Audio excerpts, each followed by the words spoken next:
రొయ్యల పలావ్. దీన్ని ఎలా చేయాలో ఇప్పుడు చూద్దాం. 4 స్పూన్లు ఆయిల్ వేసుకోవాలండి. బిర్యానీ ఆకు,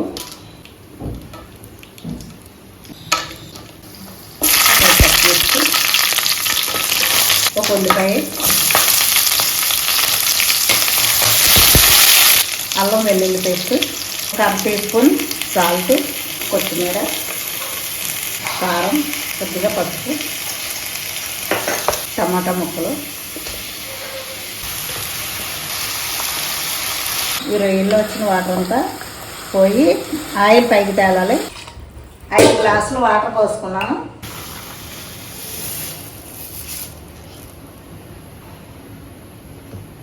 పైన కొంచెం కొత్తిమీర కూడా చల్లుకున్నాం.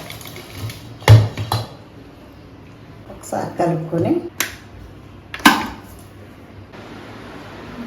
వేపు పెట్టుకున్న